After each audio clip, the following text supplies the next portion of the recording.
Because what you don't know about energy can kill you. Here's Alex Epstein. Welcome to Power Hour. I'm Alex Epstein. Last week, a guy named Shawn Steffee emerged in the national political debate. Steffee is an executive board member of Boilermakers 154, which is a union, and he's executive board member of the one of the Pennsylvania divisions. And he was on Fox News, and the video has gotten millions of views. And part of the reason it got attention is because he was criticizing Joe Biden for mistakenly saying that Biden had the endorsement of the Boilermakers, which wasn't true. The General Association hasn't endorsed anyone, and Boilermakers 154 in Pennsylvania had specifically endorsed Trump.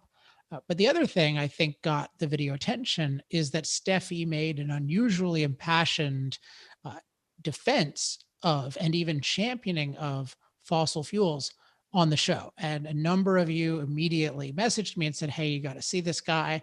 I saw it. I was impressed because you rarely see anyone championing fossil fuels in this way. And so I decided I was interested in getting to know Steffee, how he got interested in fossil fuels, and also what his thoughts are, not just on the election, but on the energy landscape more broadly, because he's in Pennsylvania, which is a huge state in terms of our energy future. It has a rich history in terms of coal. It's a booming place in terms of gas. There's a lot of manufacturing, and it's very much up for grabs in the election. So there's a lot of controversy around it. So I decided to reach out to Steffee to see if he would come on the show. And happily he did. He's going through what he calls his 15 minutes of fame, which he doesn't seem to enjoy all that much. He says he's happy to get back to his normal life, but while he's in his 15 minutes, he was happy to join us, which I'm grateful for. So hope you enjoy the interview with Shawn Steffee, and I will be back on the other side. I'm joined now by Shawn Steffee. Shawn, welcome to Power Hour. Thanks for having me on today, Alex. All right. So I first learned about you, like many people, last week. I see there was this video with you and I think Martha McCullum. It's at 2 million videos now. You were championing fossil fuels. Tell me what has happened since that video. Have you gotten a lot of attention? Yes, I have, Alex, and maybe a little more than I want. I'm just the normal average guy that works in the fossil fuel industry and has become a business agent and, the Boilermakers Local 154. And it all started on, we supported Donald Trump for president because we felt Donald Trump was our best option as far as the fossil fuel industry went, and maintaining our energy independence and pushing to move the fossil fuel industry ahead. Got it. And so just a lot of my listeners probably aren't even familiar with the Boilermakers. So can we just start out by asking, who are the Boilermakers? What do you do? Okay, the Boilermakers, like I said, we're fossil fuel driven because we build and maintain gas and coal-fired generating plants. We also build and maintain chemical and petrochemical plants, refineries, paper mills, steel mills. We also do have some part in the nuclear part of it. But so as you can see that my trade is really driven hard by fossil fuels. Got it. And I think one thing people don't appreciate about energy is people often just think of the electricity in their homes or the fuel in their car, but they don't think a lot about the industrial process heat. And it seems like you guys are involved a lot in that in terms of the heat that's involved in the boilers that are involved in so much manufacturing. That's correct. And like a lot of people, they say to me, like, what do you even care about fracking? You're working at power plants, but they don't understand, like, fracking leads to pipelines. Pipelines lead to gas-fired power plants, petrochemical plants. Like you said, we're the downstream part of it. And, they're great family-sustaining blue-collar jobs, in the industry, in the fossil fuel industry. And, we think that people, like you said, they don't understand when they turn that light switch on, what it takes for that to happen. And, the men and women that work in these, highly skilled jobs that make it happen for them. And, I thought that was one thing that I just wanted to get, out there, that there's more to it than just, what they're thinking, that, they take for granted at what it takes to have this happen, for them to have electricity.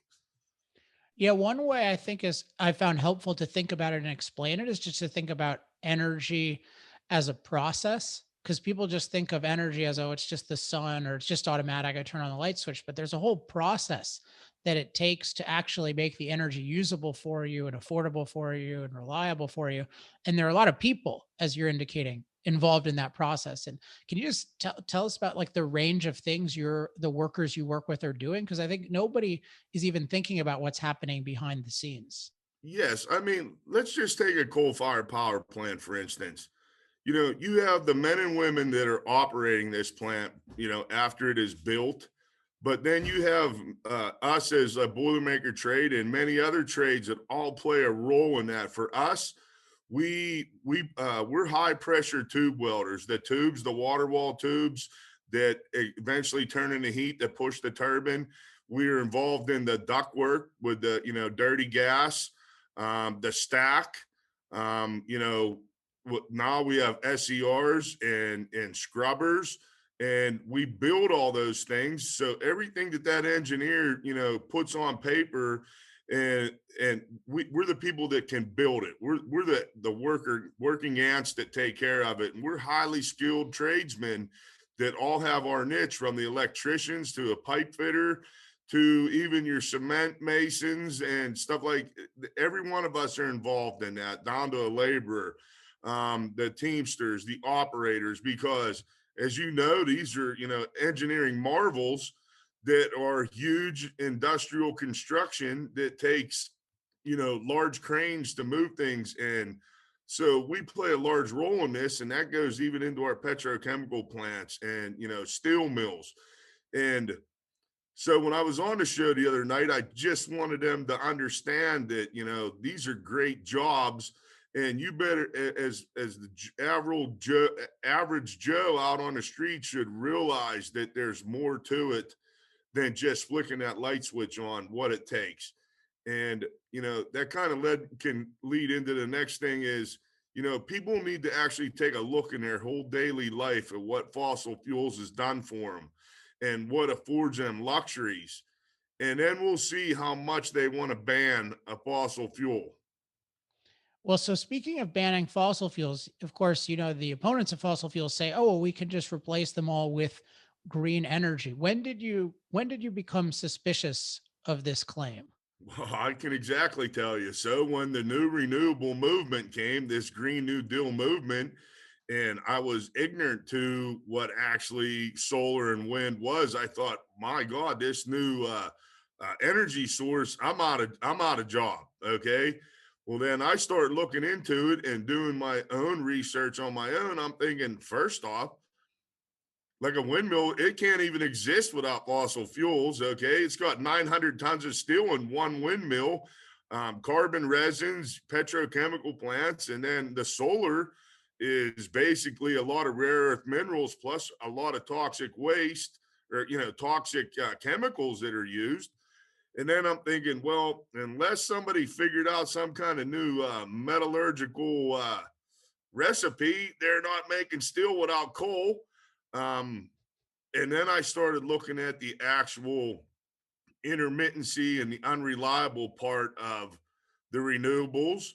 And then I started looking at like the land footprint that'll be taken, how many acres we need for this to even exist, and the trees that would needed to be cut down and land cleared. And I said to myself, I think there's a legitimate argument for me to, make for us to keep our industry and like generating electricity and keeping fossil fuels. It's not some, I guess if I could put it to an average, there's not leprechauns at the end of the rainbow with rainbow powered, steel mills making these things. It's got to be people. Energy intense industries are needed for this to even exist. And when you were doing that research, what sources did you find helpful? Well, I can tell you one person that came up a lot during, when I was looking, it was Michael Schellenberger, which I know you know him. Um, And then, like, a real revelation for me is when I watched The Planet of the Humans by Michael Moore, somebody that's a total leftist and a self-proclaimed tree hugger, when he really called out the truth of where the industry is in the Green New Deal with solar and wind. And I'm thinking to myself, if he's willing to come out and say these things that I've been reading, I'm thinking that it holds water. And the more I look into it, in my opinion, I just think it's a bunch of billionaire green investors trying to get extra money, billions invested in solar and wind. And it's not, in my opinion, it's not the avenue that needs to be taken in a economic powerhouse like the United States. And, for us to move forward, we need to embrace fossil fuels and do it in a responsible manner. And we have the people that can do it with technology. And I want to be a part in building that new technology. Got it. So, how do you respond to people who say, "Oh, well, you guys are just concerned about your own jobs, and you're just destroying you're going to destroy the planet. How can you live with yourself?" Yes, I can tell you how to respond. I've been to the Senate floor, I've been to Harrisburg, and I've had representatives yelling at me like, "What are you going to do when the oceans rise and the world's coming to an end?" Like, almost like they're quoting revelations to me out of the Bible. And then I look and ask them, like, "Okay, what are you doing? Tell me about your electric car and tell me about your house that's completely off the grid, that you've got solar panels and your battery storage, and tell me about your clothing and tell me where you're going to get your food." And every one of them I find are hypocrites, because there's none of them that are truly following a green lifestyle. And if they really truly followed a true green lifestyle, they wouldn't be living the luxuries that they're living right now. And so I find that kind of amusing, because they have the capabilities of going green right now, but none of them are choosing to go green. They want me to do that, and they want to demonize me as building this, but yet they want to keep using the same luxuries that they're using on a daily basis. Interesting. So, why do you think they're doing that? Why do they want to demonize you instead of taking responsibility? Because obviously, I mean, you're making the point. We're all choosing to use fossil fuels. We could all go take a boat to some third world country and live as naturally as possible. So, why do you think Yeah, they want to attack you but still use fossil fuels? I think in my opinion, I think it's a real political point right now to go one against the other. I think it has to do a lot with investments. And I mean, if you start following the dots and you see the people that are involved in like the green energy, it's basically big time billionaires. And I think that it's just something that for them to push forward on, a fear, putting fear into everybody that the world's coming to an end. I'm not denying there might be climate change. I mean, my point is our climate's been changing for thousands of years. And my other question that nobody really answers: so what is the perfect climate? Tell me a time when history has recorded the absolute perfect climate. What are we shooting for? What's it got to be? 72 degrees with 60% humidity? And, I don't know. Nobody has an answer for that. So, I mean, I think that we do need to be responsible with the use of our fossil fuels. I mean, I grew up all my life in a town that was a coal town, and I've seen that, creeks that ran orange and, woke up with, fly ash on our vehicles in our house. Them days are gone. They've begun to clean that up. We got streams now that have aquatic life. And the other thing that I really would like people to understand and them to think about the massive amount of land that would needed to be taken to make us a complete solar and wind dependent on.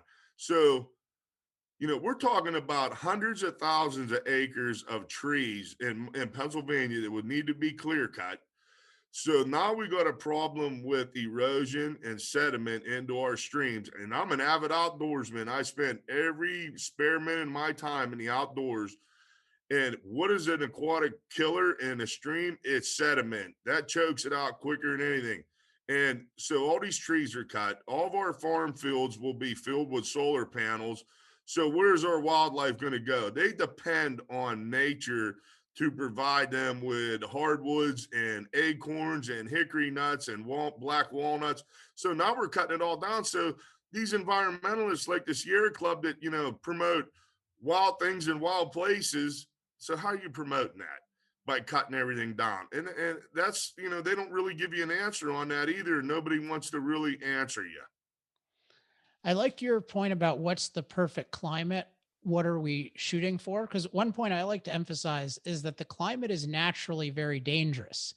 And we only experience it as safe if we have a lot of machines to make the climate safe. We build sturdy homes and we cool and heat those homes, and we have irrigation to cope with drought, and we have drought relief, so that when people have a drought, we can give them food. It's like the climate, we only experience the climate as a pretty nice place because of all these fossil fueled machines. And so there's just a complete ignorance of that. I think in general, we're just in a society where people don't value industry and they worship untouched nature. And part of the point I like to make is no, untouched nature is really miserable. Like industry is what makes nature a livable place.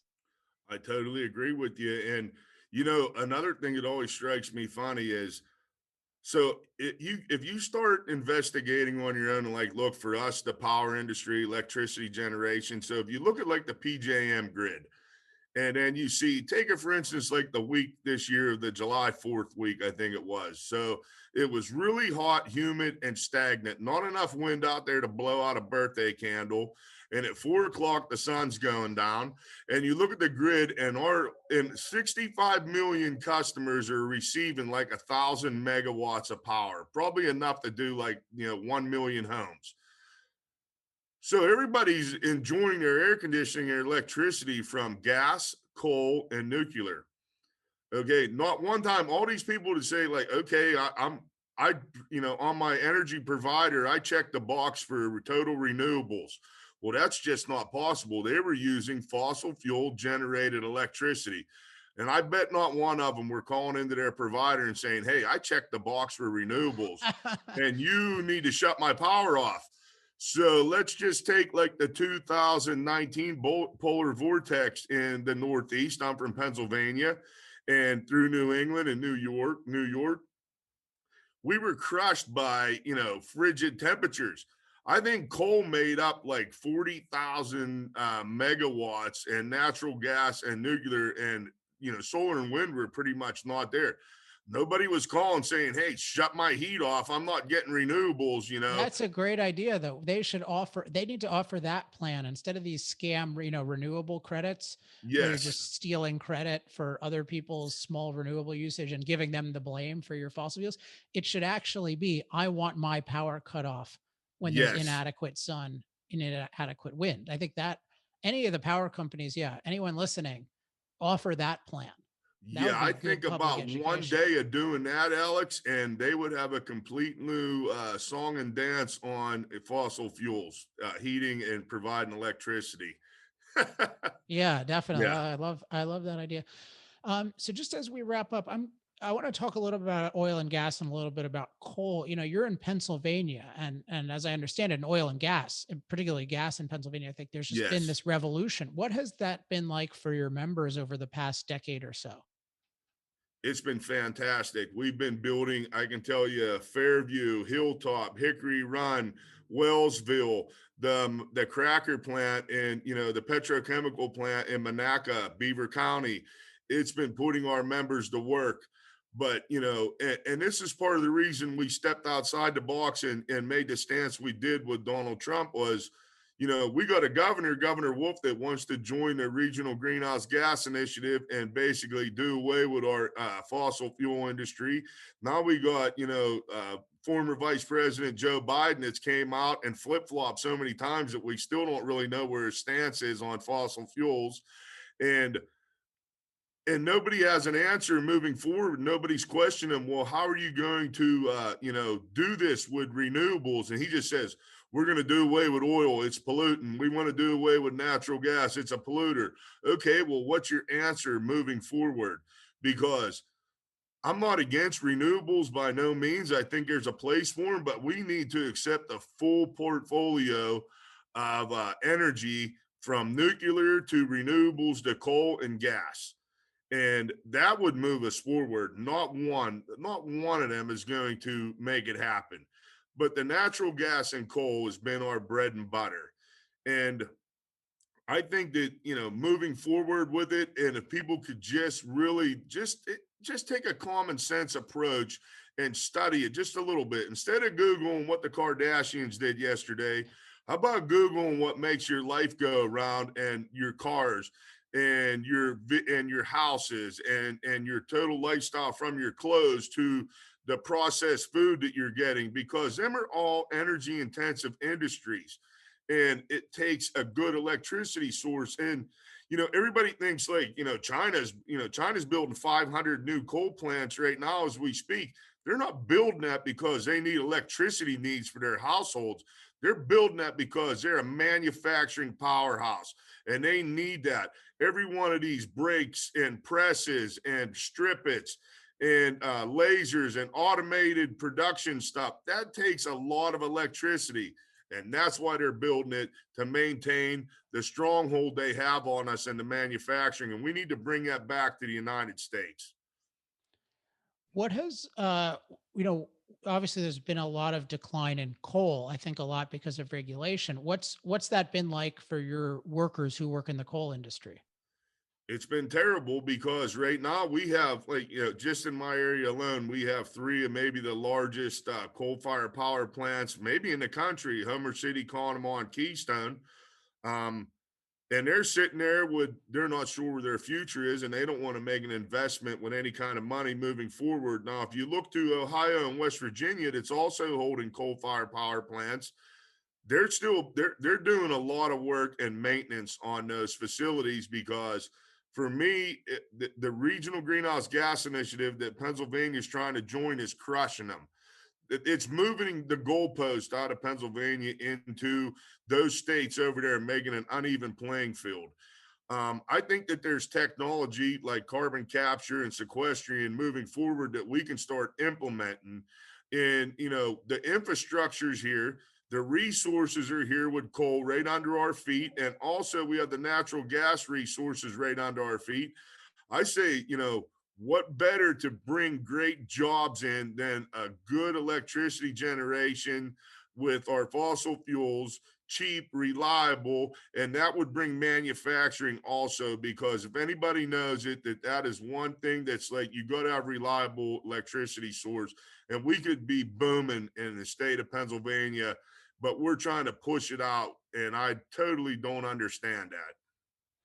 Yeah, talking about reliable electricity. I mean, I'm in California and we do not have reliable electricity right now. And I just think about like what manufacturer would want to go to California right now? Exactly.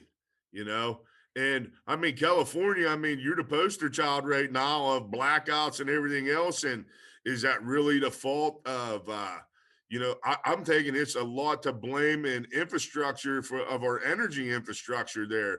We should be, building our energy infrastructure so we don't have problems with, power lines and stuff like that. We should be looking to running them underground.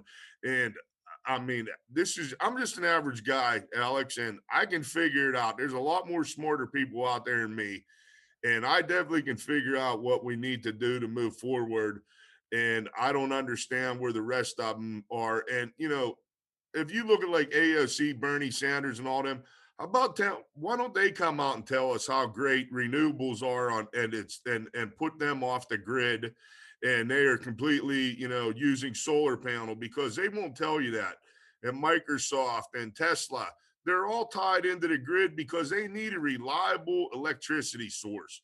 And, I would beg them to come out and tell me I'm lying, because I don't believe that they're off the grid. I believe every one of them are using fossil fuels every day as we speak for their electricity and the luxuries that they live in right now. Yeah, that's definitely true. I've researched basically every case and it's always the same. They're always using the grid. They're always using mostly fossil fuels and nuclear and hydro. And then they're basically paying the utilities to give others the blame for their fossil fuels and nuclear and hydro and then take the credit for everyone Yeah. else's solar and wind. Uh, you mentioned this idea of, you said like you're an average guy, you're not the smartest guy in the world, like, but you can figure this out. I think it's really interesting how this green really religion makes smart people stupid. You think about like California, Thomas Edison knew how to provide reliable electricity 100 years ago, and yet we can't even do it in California now with all our modern technology. It's not because we don't have enough smart people. It's because people are made so dumb by this insistence that we have green or renewable energy, even though almost all of that is unreliable, instead of just looking at the reality and saying, hey, what is available right now to give us the reliable electricity we need? What do you think about that?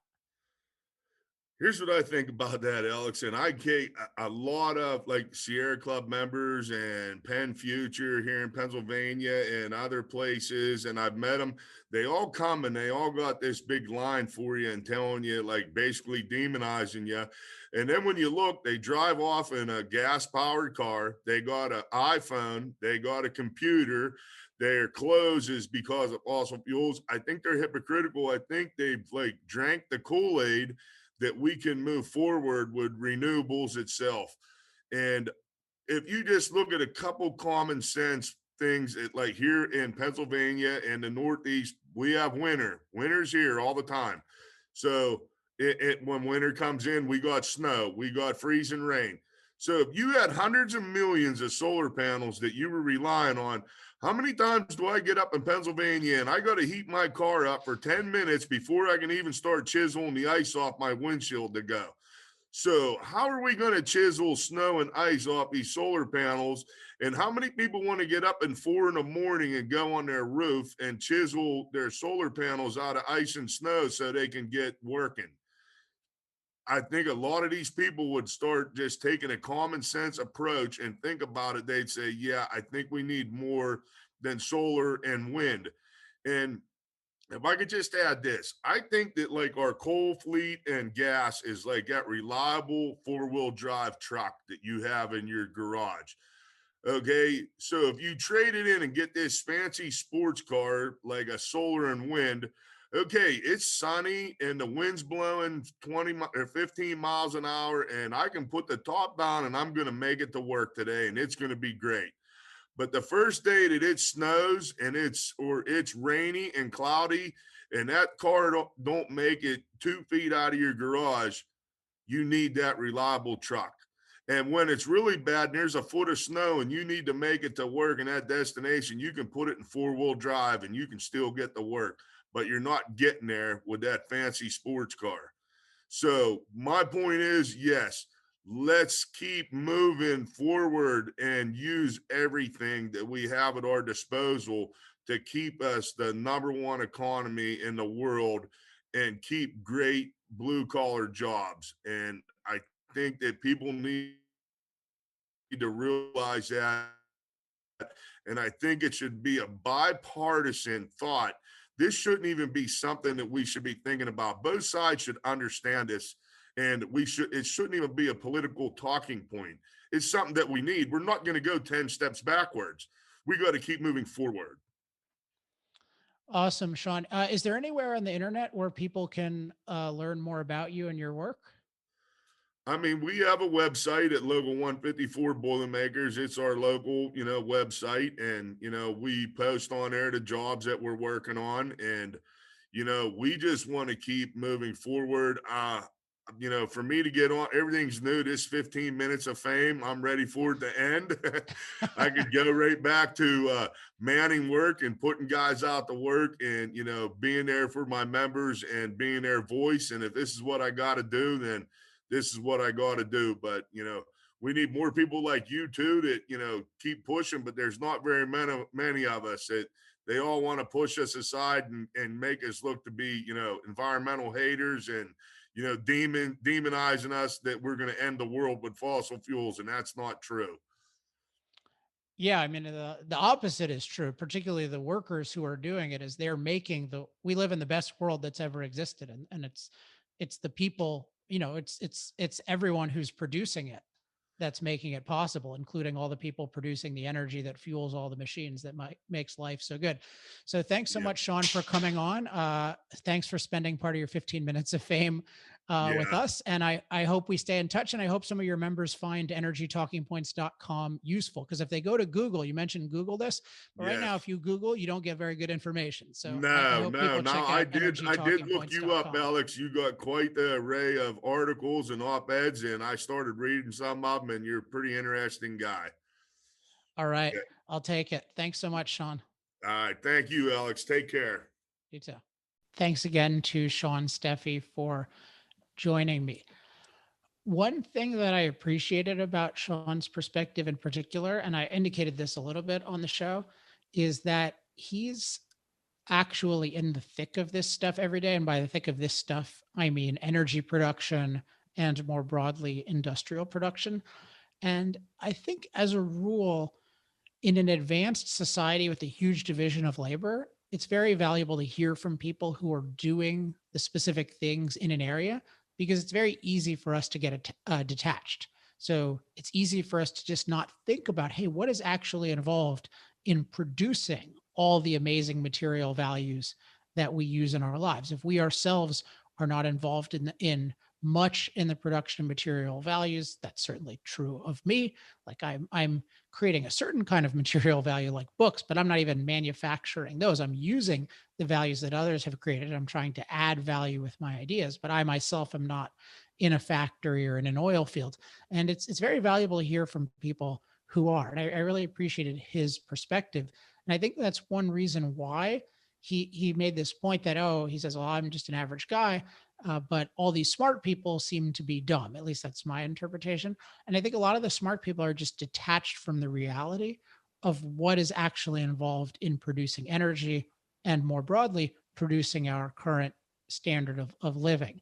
And there's a parallel here because this is definitely true environmentally, where all of us live in a state of unbelievable environmental mastery that today's productive ability makes possible. So we are just totally disconnected from a truly natural environment where where we have to like go find food and where we actually have to deal with the weather without just enormous climate protection infrastructure that we have today.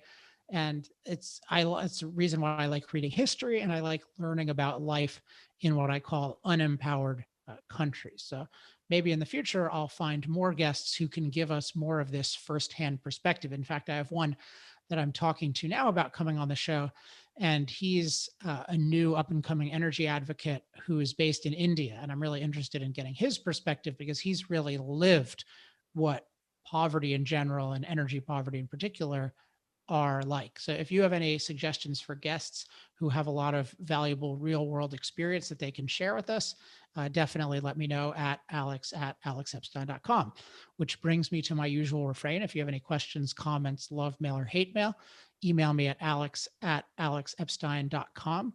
We have an election coming up. I'm not going to make any kind of general endorsements or pronouncements. I'll just say I believe in looking at the full context. What I've tried to give you on this show is the full context with regard to energy. I understand there are different people who are going to weigh that in different ways, and there are other considerations. But no matter what, I think it's really important to just understand what we face energy-wise going forward, that there are real dangers, huge dangers going certain directions in terms of energy and what that means for our standard of living, and also real opportunities in terms of what can be achieved in the future if we have energy freedom. As I've talked about a lot recently, the site energytalkingpoints.com has a lot of resources on this. Highly recommend continue to use it, continue to visit it, because I'm going to continue to update it. I think it may be actually quite a bit more widely used as we go into next year, both because people will be more familiar with it, but also because there are going to be a lot more specific policy debates surrounding energy, not just campaigning where people are talking about whatever's hot at the moment, but there will be these energy and environmental issues, and it'll be great for as many of us as possible to be armed. I myself have I've had the experience of just relying on energytalkingpoints.com myself. I had this post the other day on LinkedIn because Biden had this ridiculous statement about like literally the earth is going to bake. That's not hyperbole. It's going to bake, like it's going to be a crisp or something. And I challenged this and I said, this is fake. And LinkedIn flagged that, I guess, because they thought, oh, I'm saying climate change in general is fake. Now I was saying it's fake that the earth is going to bake, like he said, is literally true. And I linked to a Twitter post that had some energy talking points, but I didn't include it in the LinkedIn post. So they flagged it. They removed my post.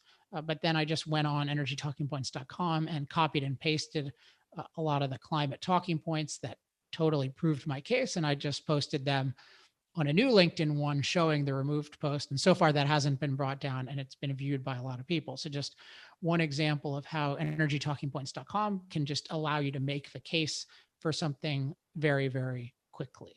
So make sure to check that out. Keep sharing that as we head into this election. And then after the election, let's see, anything else? Well, I'm wearing this I Love Fossil Fuels shirt. If you want one, you can get one at ilovefossilfuels.com. I was wearing it because I was giving a virtual presentation today and I felt like, let's try wearing this shirt. I haven't worn it in a while, but yeah, you can get yours at ilovefossilfuels.com. Also, if I'm doing a lot of virtual presentations, fortunately, they're a lot faster to do in terms of logistics than regular ones. So I almost always have slots open. So if you have anything in the next couple months or even beyond, just email me at alex@alexepstein.com and maybe there is something we can work out. Finally, as always, make sure to get on my mailing list. alexepsteinlist.com is the easiest way to get there. All right, this has been a long election season. It has not been as focused on energy as I had hoped it would be, but energytalkingpoints.com I know have gotten out to a lot of politicians. They've been very well received, and I expect them to have more impact in the future. So thanks for checking those out and continue to keep spreading them. Also, if you want to keep supporting Energy Talking Points as well as many other of our projects at the Center for Industrial Progress, become an accelerator. Go to industrialprogress.com/accelerate. All right, that is it for this week. I'll be back next week with another great guest. Until then, I'm Alex Epstein. This has been Power Hour. Power Hour. Life, liberty, and the pursuit of energy. Power Hour. The antidote to shallow thinking about energy issues.